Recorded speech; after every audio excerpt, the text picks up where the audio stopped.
اس نے ایک مانگنے والے کو جھٹ سے کچھ نکال کر دے دیا۔ میں نے کہا کہ بھائی دیکھ بھال کر دینا چاہیے، یہ فراڈ لوگ ہوتے ہیں اور عام انسان کے جذبہ نیکی کو ایکسپلائٹ کرتے ہیں۔ فرمانے لگے آپ نے وجہ فرمایا، میں پہلے ایسا ہی کرتا تھا، پھر ایک واقعے نے میری دنیا بدل کر رکھ دی۔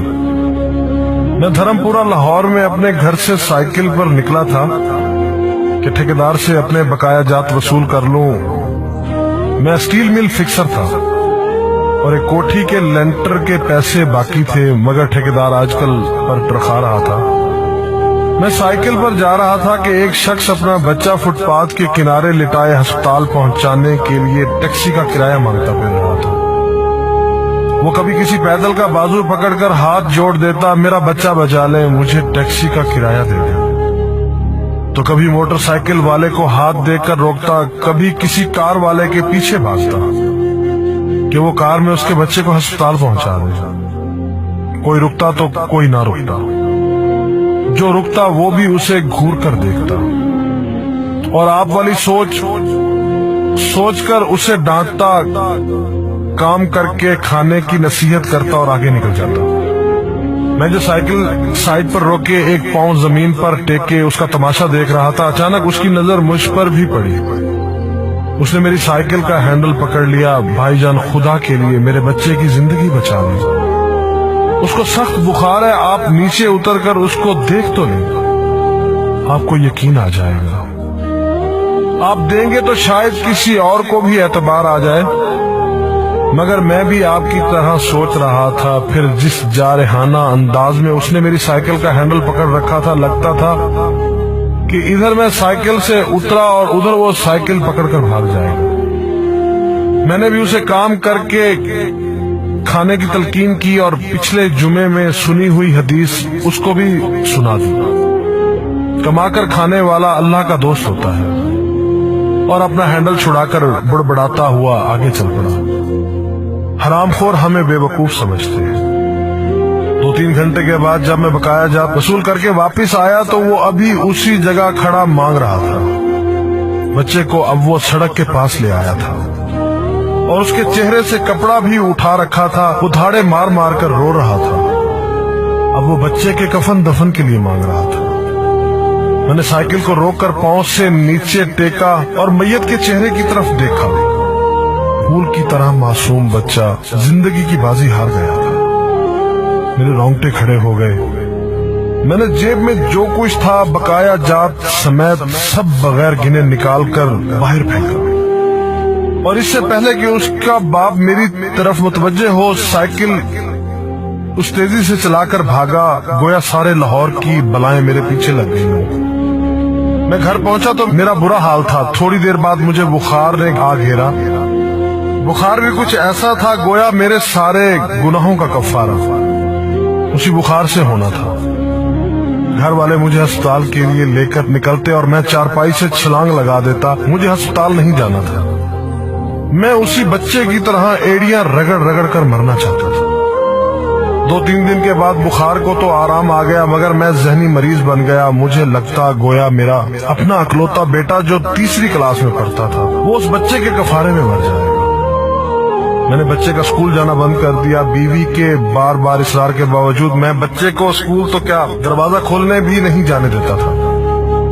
40 دن گزر گئے تھے اور بچے کا نام اسکول سے کٹ گیا تھا۔ وائف نے اپنے بھائی سے بات کی جو دبئی کی کمپنی میں کیشیئر تھا، اس نے مجھے باہر بلانے کے لیے پاسپورٹ بنانے کو کہا، مگر ایک تو میں شناختی کارڈ بھی پیسوں کے ساتھ نکال کر بچے کی میت پر پھینک آیا تھا، دوسرا میں خود بھی بچے کو اکیلا چھوڑ کر باہر نہیں جانا چاہتا تھا۔ وہ 40 دن قیامت کے 40 دن تھے۔ 40ویں دن 10 بجے کے لگ بھگ ہمارے گھر کا دروازہ بجا۔ دروازہ میں نے خود ہی کھولا اور سامنے اس بچے کے باپ کو دیکھ کر مجھے چکر آ گیا۔ مجھے لگا جیسے ہم دونوں آمنے سامنے کھڑے خلا میں چکر کاٹ رہے ہیں۔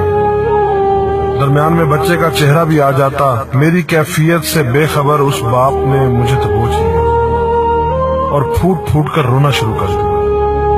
وہ کچھ کہنے کی بجائے میری ٹھوڑی کو ہاتھ لگاتا اور اسے چوم لیتا، جبکہ میں پتھر کا بت بنے اس کی گرفت میں تھا کہ اچانک مجھے جھٹکا لگا اور میری چیخ کچھ اس طرح نکلی جیسے کسی کو پانی پیتے وقت اچھو لگ جاتا ہے اور پانی اس کے منہ اور ناک سے بہہ نکلتا ہے۔ میں اس بچے کے باپ کو سختی کے ساتھ سینے سے لگائے یوں رو رہا تھا گویا اس کا نہیں بلکہ میرا بچہ مر گیا ہے۔ ہمارے رونے سے گھبرا کر پورا محلہ اکٹھا ہو گیا تھا۔ آہستہ آہستہ 40 دنوں کا غبار نکلا، اس کو میں گھر میں لے کر آیا۔ محلے والے بھی آ گئے تھے جنہوں نے اس آدمی سے بہت افسوس کیا۔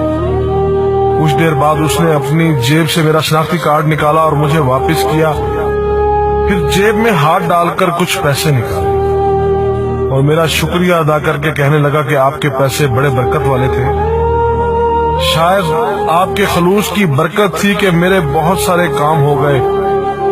سارے اخراجات کے بعد کچھ پیسے بچ گئے تھے، ان میں کچھ پیسے میں نے ادھار لے کر ڈالے ہیں، یہ آپ قبول کر لیجئے، باقی میں بہت جلد آپ کو واپس کر دوں گا۔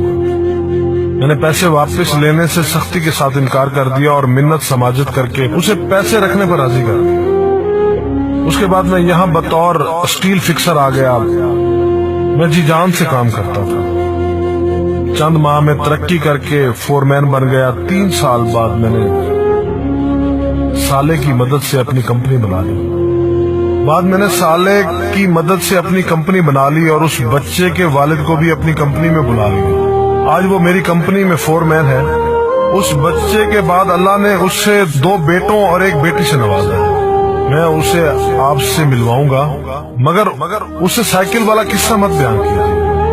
وہ آج تک نہیں پہچانا کہ میری سائیکل روک کر اس نے مجھ سے سوال کیا تھا۔ وہ مجھے ولی اللہ سمجھتا ہے جس نے اس بچے کی لاش دیکھ کر سب کچھ نکال کر دے دیا۔ قاری صاحب، اس دن کے بعد میں کسی کو خالی ہاتھ نہیں لوٹاتا۔ تھوڑا سا دینے سے نہ وہ امیر ہوتا ہے اور نہ میں غریب ہوتا ہوں، بس دل کو تسلی ہوتی ہے کہ میں اس بچے کا خون بہا ادا کر رہا ہوں۔ رہ گئی لوٹنے کی بات تو قاری صاحب ہمیں کون نہیں لوٹتا؟ جوتے والا ہمیں لوٹتا ہے، کپڑے والا ہمیں لوٹتا ہے، سبزی اور گوشت والا ہم کو لوٹتا ہے۔ اتنا لوٹنے کے بعد اگر کوئی ہمیں اللہ کے نام پر لوٹ لے تو شاید حشر میں ہماری نجات کا سامان ہو جائے کہ یہ بندہ میری خاطر میرے نام پہ لوٹتا رہا۔